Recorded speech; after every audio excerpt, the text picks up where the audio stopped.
On behalf of the Socialist Equality Party, I am honored to announce that the SEP will stand candidates in the 2024 presidential elections. Joe Kishore, the National Secretary of the Socialist Equality Party, will be our candidate for president.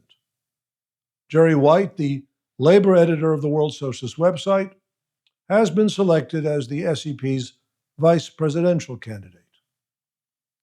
Both Joe Kishore and Jerry White have long and distinguished records as fighters for socialism and the interests of the working class. Joe, who is 44 years old, has been active in the socialist movement for a quarter century. He has been National Secretary of the Socialist Equality Party since 2008 and has played a central role in the development of its political program and the building of the SEP. He represented the Socialist Equality Party as its presidential candidate in 2020.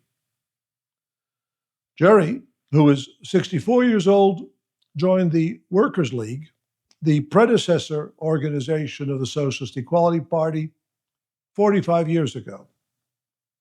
During these many years, Jerry, dating back to the historic PATCO strike of 1981, has, as a revolutionary journalist, covered and intervened in countless struggles of the working class. He has also represented the Socialist Equality Party in earlier national elections, most recently as its presidential candidate in 2016. The Socialist Equality Party is intervening in this election to raise the political consciousness of the working class, to develop its understanding that no solution can be found to any of the problems confronting working people except through the ending of the capitalist system and its replacement with socialism.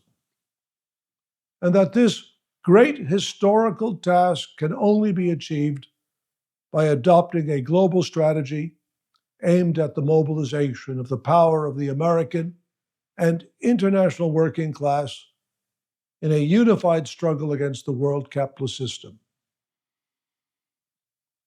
The program of the Socialist Equality Party is not a utopian scheme. It is a necessity. Mankind confronts an existential crisis. The capitalist system is historically obsolete. It is not only incapable of improving the conditions of life for the vast majority of the world's population, it is leading humanity to a catastrophe. The alternative that confronts mankind is socialism or capitalist barbarism. What is the reality of capitalism in 2024? Not since 1945, the end of World War II, has the danger of a cataclysmic Third World War loomed so large. In fact, the conflict now underway in Europe and the Middle East, and those that are spreading throughout the Sahel region in Africa and the Trans-Caucasus in Central Asia, are the opening rounds of a rapidly developing global war.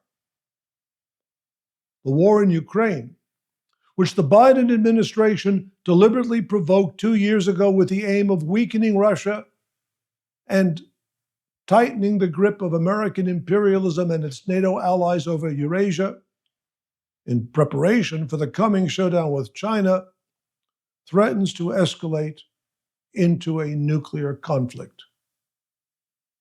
Germany is once again on the warpath.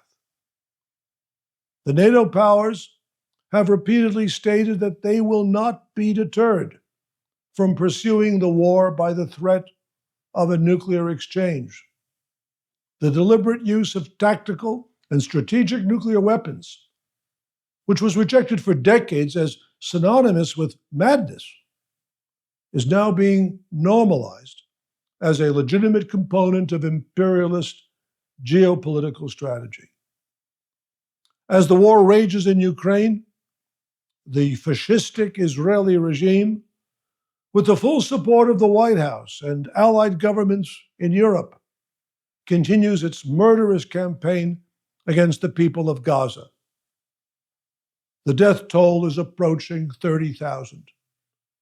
2,000-pound bombs supplied by the Biden administration are being dropped indiscriminately on a defenseless population, even as hundreds of women and children are being killed every day.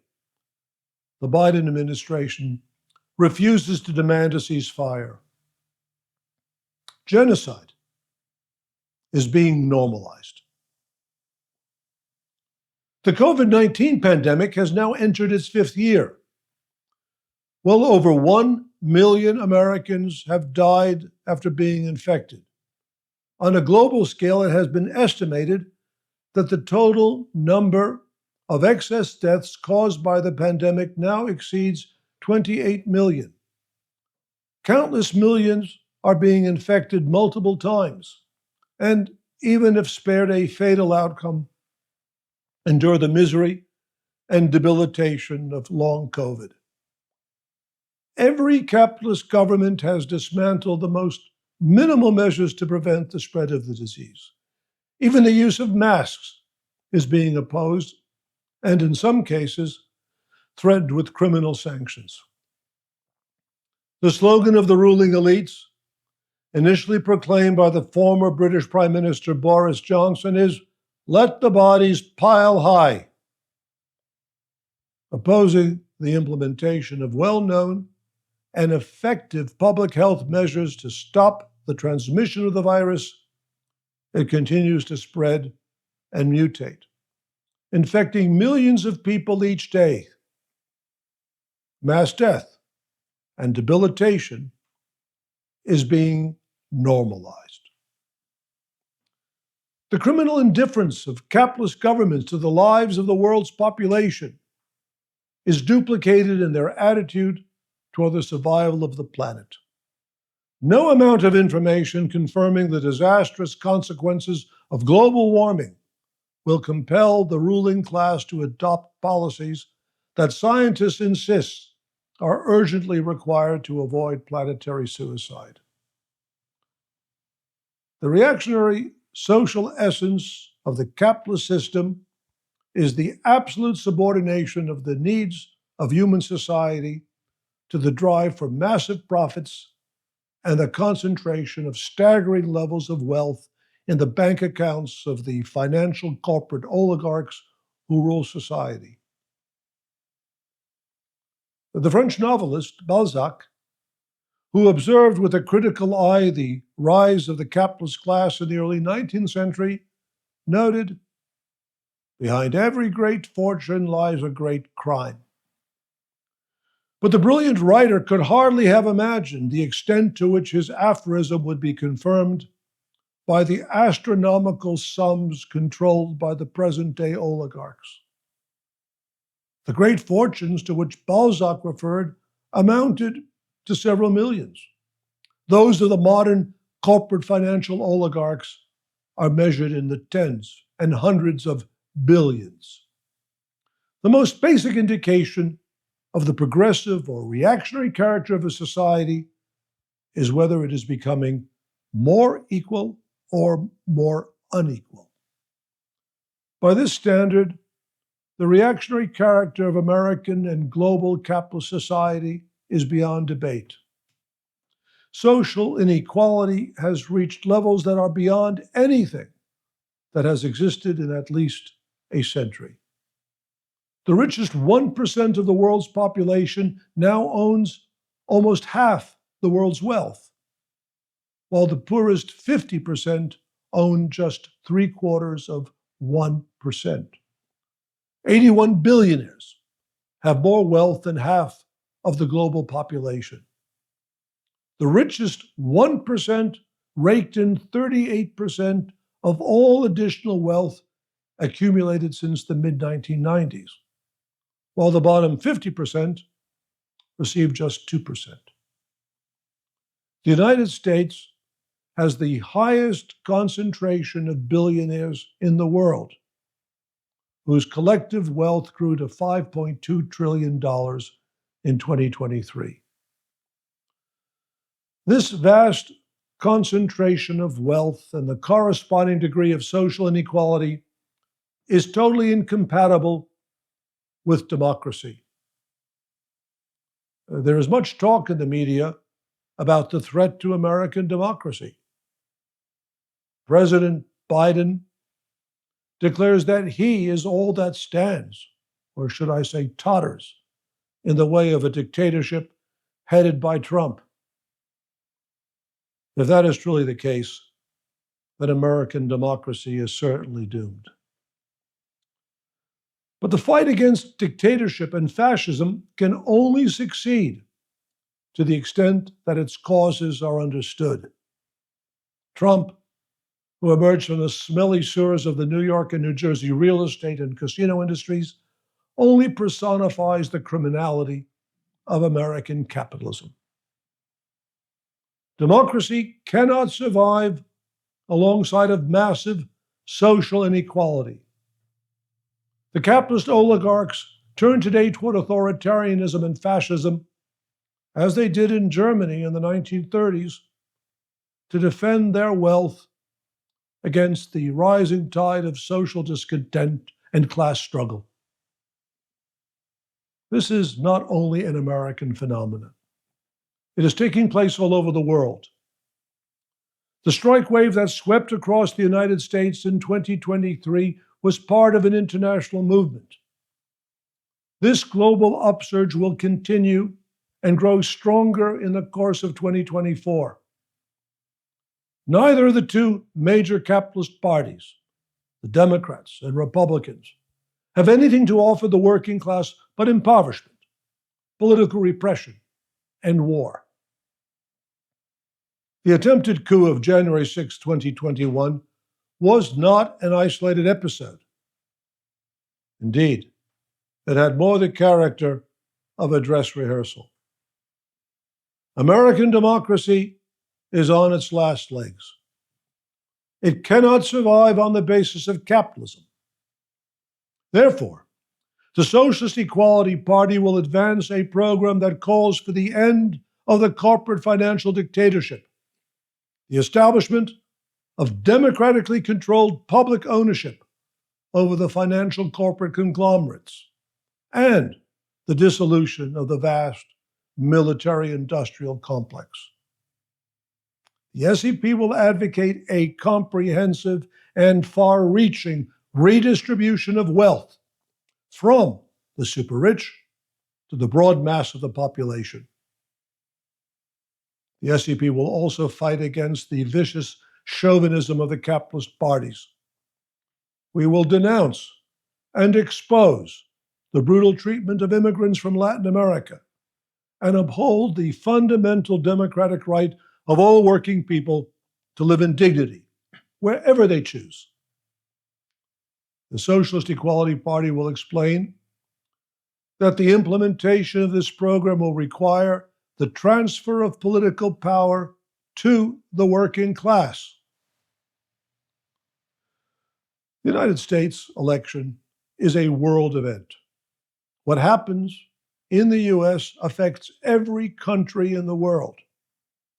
Given the global impact of the US elections, every person in the world should have the right to cast a ballot in November.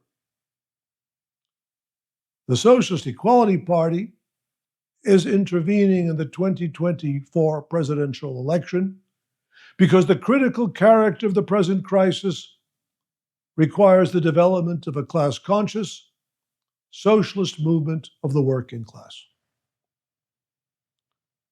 The economic, political, and social crisis of the capitalist system will intensify throughout 2024. In turn, the global resistance of the working class will grow more determined and politically conscious.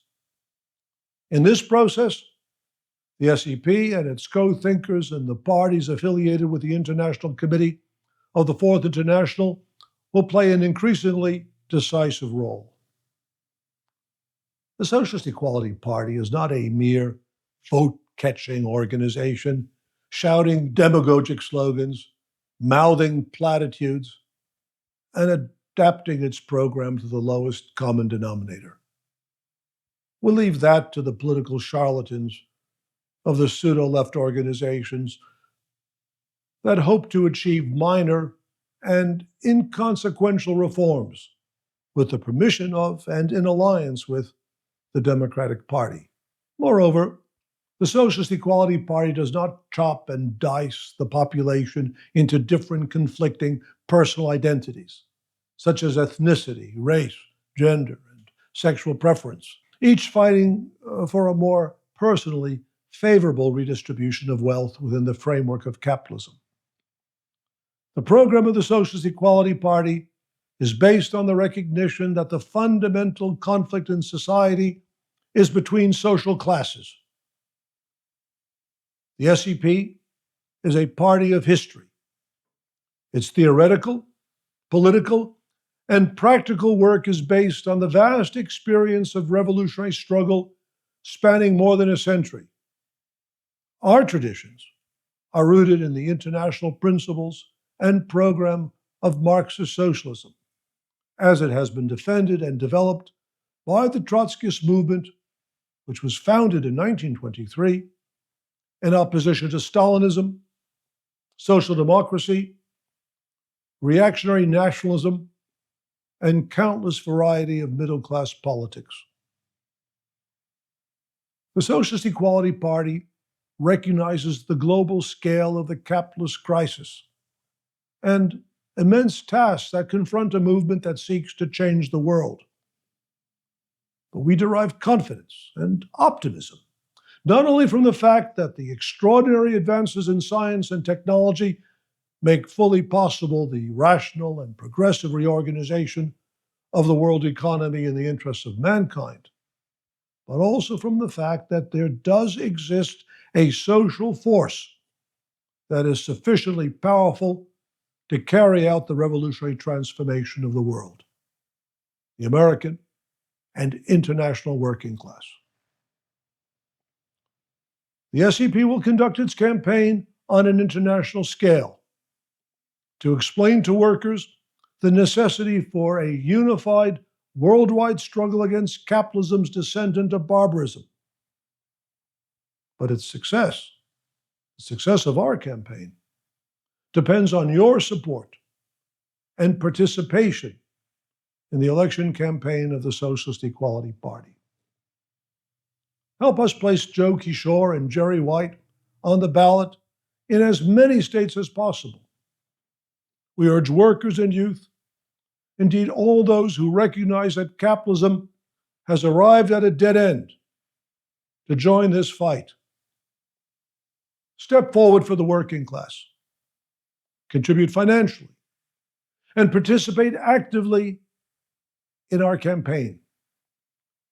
Build SEP campaign committees in your factories, workplaces, schools, and neighborhoods.